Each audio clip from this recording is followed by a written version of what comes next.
Maybe it's just me, but I feel like Hasbro has been sending those emails. Your item is about to ship 5,022 times over the course of the last 3 weeks. My wallet is like, what are you even looking over here for, dude? Come on, what are we doing? And yet, I am still excited to see what's in store for New York Comic Con.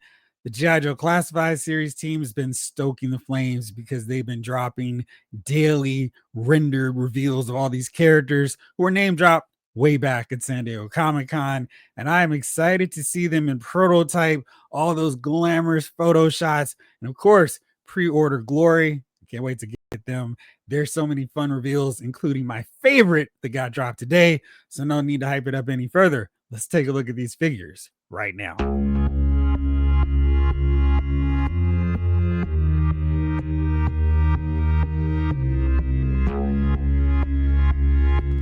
What's up, everybody? It's Jeffrey Lyles welcoming you to another edition of Lyles Figure Files. Let's get into these render reveals. No need for me to hype it up anymore. Starting off with the first one, Hit and Run.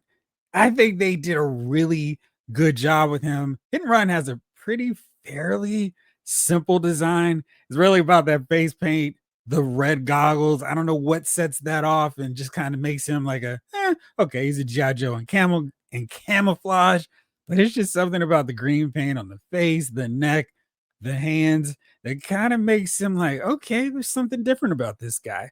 I love the way they apply the camo. He's got his machine gun, he's got his grapple claw. He's got what looks to be a shovel piece here. I assume that's what that is. He's got his backpack, he's got some knives, and I really dig the handles there. Got the little holes in there. I think that's called the Skinner blade or Skinner knife. He's got his pistol. He's all set to go. And I love this expression here. His head sculpt. I think that looks really good. It looks serious, ready for action. I mean, I love the way they did the face paint. I wish they had done the original Dusty this well, because and then I had to get the Tiger Force one just so I could get a properly painted face Dusty. No problem here with Hit and Run. Let's see, courtesy of the guys over at 3D Joe's, how he matches up with the original version. And you can see he's got all the gear, the face paint, the hands are painted as well. He's got his gear, he's got that machine gun. Hey, what do we call it there, 3D Joe's? His Colt 9mm submachine gun, his duffel bag, his rope, his grappling hook, and his knife. So you can see he's got all of that here with the figure. It looks like you even got a little sword action going here. That's kind of interesting. So you're going to put that grapple hook onto the back of his duffel bag. Let's see how easy that would be here. Looks like there is a hole right there in this slot here. So maybe you can put that here. Maybe put the shovel piece here. But this is really cool. I think they knocked his figure out. He's one of the few from that year that I have from the Real American Hero era, because I was starting to phase out of them. That I got the 25th anniversary version. I think this figure turned out really nice. And they did all the really smooth stuff. They got his sleeves rolled up just a little bit so they're not right up on him. Let's take a look at that card art though. Let's see how he matches up with that, because that's also important. A little bit of rolled up action here so they're not completely all the way down to his wrist. I like that. You can see the duffel bag. And he's got the knife here. I'm kind of curious if that'll fit onto one of these as well, because that's kind of interesting. I'm really digging this figure. What do y'all think? And then next up, we've got the latest edition of the Mole Rat Army. And this one is very interesting because I really, really dug those guys. I thought they were fun. I wanted to add more to my Mole Rat Army. I just had these two. And then, of course, we've got stage 2 coming. And it's playing off this nightmare scenario with the Dark Energon infecting them because their cheap Cobra hazmat suits are so lousy.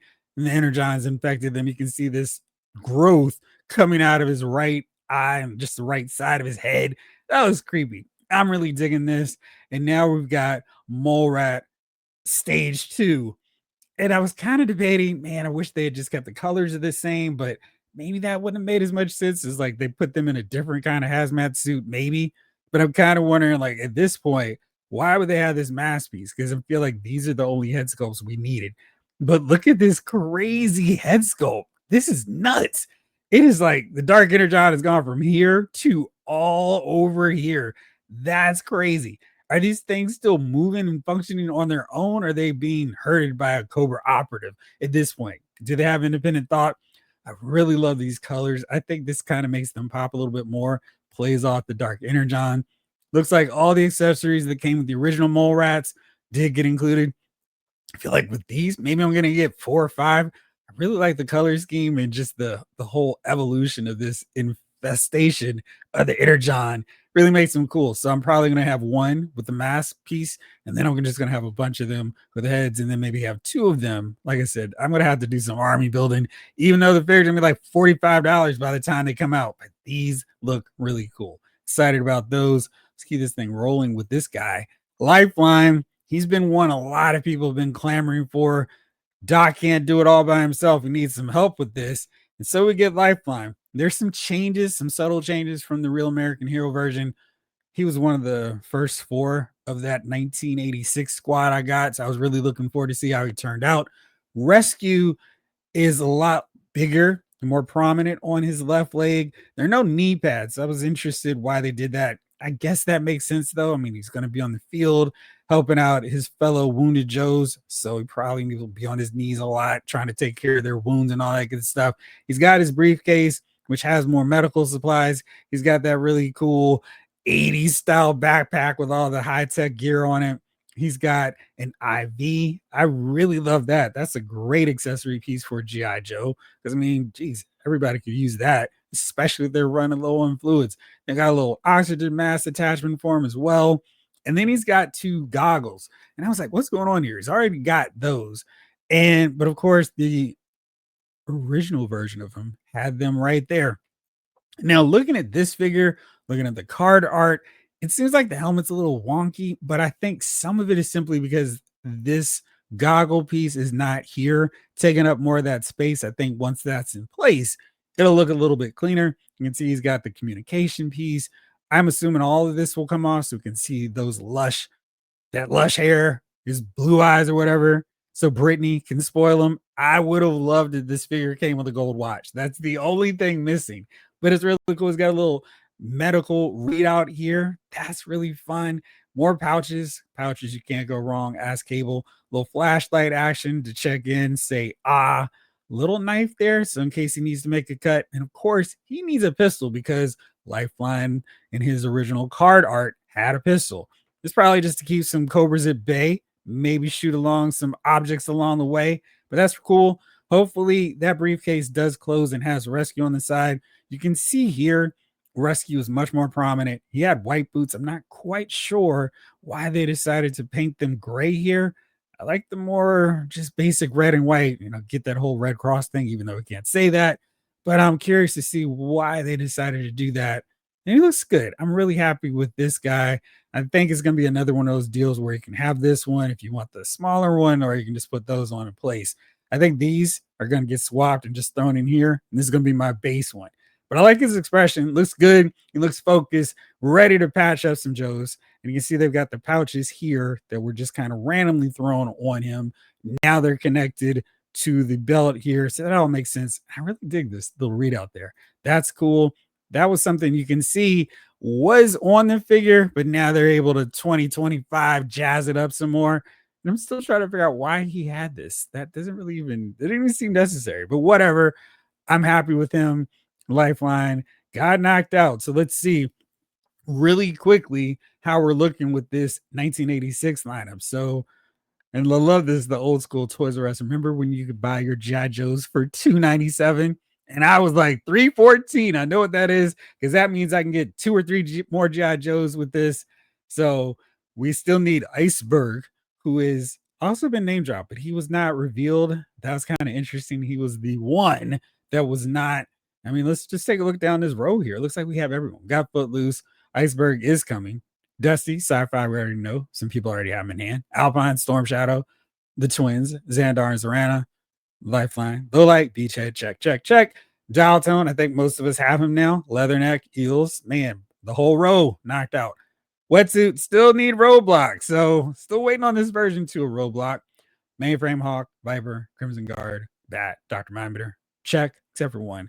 Airtight, he's holding out still too, but everybody else knocked out. My guy Flint, Bazooka, Shipwreck.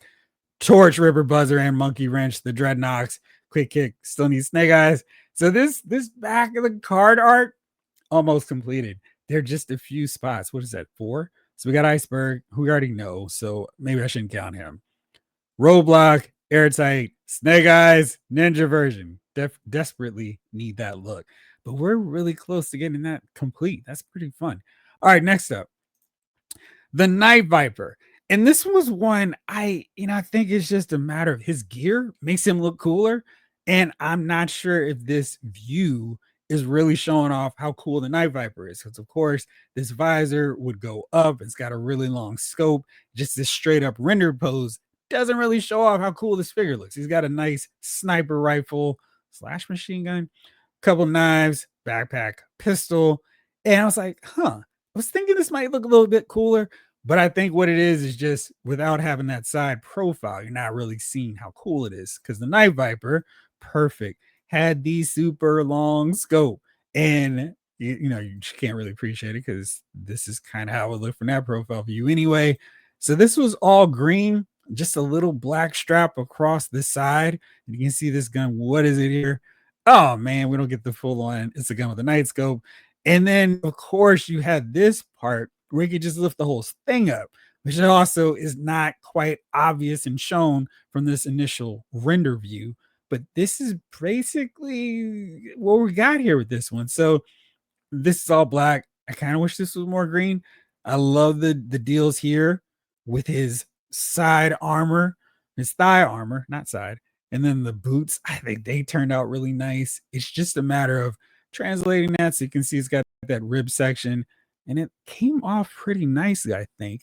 But the scope being off here and all that good stuff does kind of make it look a little bit underwhelming. He does have the gold belt, so that's cool. The gold buckle. So yes, it just looks a little bit like, okay, I was expecting a little bit more, but this is really what the Night Viper looks like. It just looks a little bit different simply because of not being able to see that scope in any kind of view. But once we do see it, I think this is going to be one a lot of people are going to want to army build. How many are you going to want for this one? I'm thinking 3 for the Night Vipers, just so I don't have an overwhelming army of every grunt. But of course, if they hit a clearance like Prime with their Prime Big Deal days, I might be convinced to get a few more because they've got the snow serpents, the eels, not the Crimson Guard, the Televipers, all around that $17 to $19 price point. I would do some army building damage if this guy hits that price point. And then next up, and last but oh so certainly not least, Big Lob makes his move into the classified series. Oh my gosh. How great did this figure turn out? All right, let's go all the way into it. I love this head sculpt. It's giving so much personality. And I mean, it's just awesome. Slight bags under the eyes. Maybe he's going a little gray. I love the hairstyle because I was wondering if they were going to go with that Harlem Globetrotter hairstyle that he had from G.I. Joe, the movie. I love that they modernized it. I think that was the right call. I know some people are like, what's up with the ab crunch? Don't love that. But I mean, how else were they going to do that to convey that articulation with the jersey? You can see it's G.I. Joe brand, little basketball. So maybe he's sponsored by G.I. Joe. But I love this. And you can see the wristbands. Those look like basketball wristbands too. And a little corded rope there. This is so, I mean, they did this guy so right. He's got his communication device, his 3 grenades. Looks like he's also got a little bloop gun. Maybe this is also to launch more grenades. He's got a very long knife. Crocodile Dundee would be impressed. And he comes with the basketball. And I'm just going to imagine it's an explosive basketball where he's loading it up with smaller grenades to throw away and make the move on the Cobras. So that's cool. I'm wondering, of course, since we have both hands to palm the basketball, is this one holding on to it permanently, or can you just swap it between hands? And then he's got a really nice machine gun, removable clip as always, and then he's got a pistol. So he's loaded up. I am so excited, and he looks like he's going to be tall, but I really, really appreciate that he's got more of a basketball player physique. I mean, he's tall, he's lanky, he's not as broad like Roadblock, Gung Ho, or Sergeant Slaughter. He's skinny built, and I hope he is the tallest or one of the tallest Joes because that would make sense. And, he can pick up Tunnel Rat after the crowd goes bananas. So good stuff. I'm really, really happy with this guy. He's one I wanted an O-ring figure for right after I saw G.I. Joe the movie. I thought he was so much fun. And I was like, where's my Big Lob figure? And we have him now for this line, and they just knocked it out. Great, great job.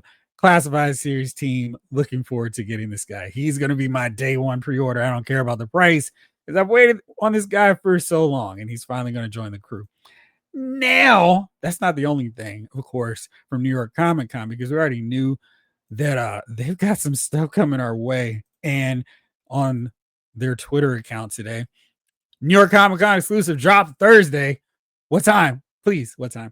No time listed as of right now. Premium members get first access to new collector must-have and reveals. First come, first serve. Limit 2 per order. Don't wait. They won't last long. Which is funny because normally they last for hours and hours. Just kidding. More like 2 seconds or 2 minutes. Hopefully they'll have enough because I absolutely need to get the G.I. Joe Classified Series exclusive Pythona. I've already got Nemesis Enforcer. We got Battle Armor Cobra Commander. Got Serpentor. We need the next member of Cobra Law. Hopefully she will not be a problem to get. I need to pull up how much she was though. But I mean, this figure has a little bit of everything. Check out all of these, all those accessories, just everything she's got. It is like, yeah, guys, good work with Pythona. Let me do this. Okay, so she is going to be $39.99. Not terrible. Like I'm not upset with that price point. That doesn't feel like a ripoff.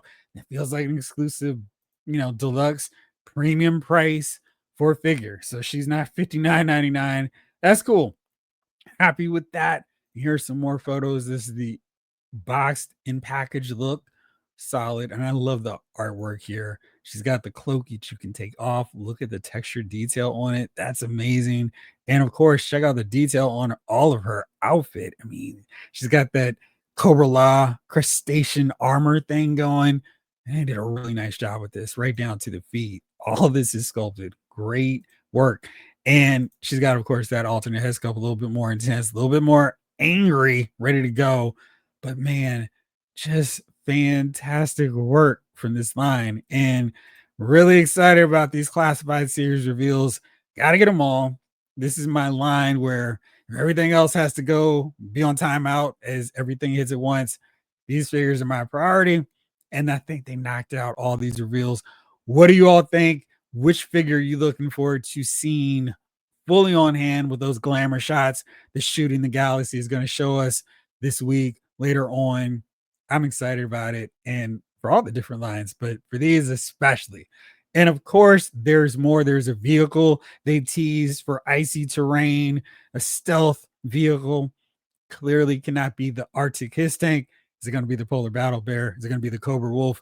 Who knows? We will in just a few more days. So I can't wait. Let me know what y'all think in the comments. And as always, thank you so much for watching. This episode of the House Figure Files has been filed.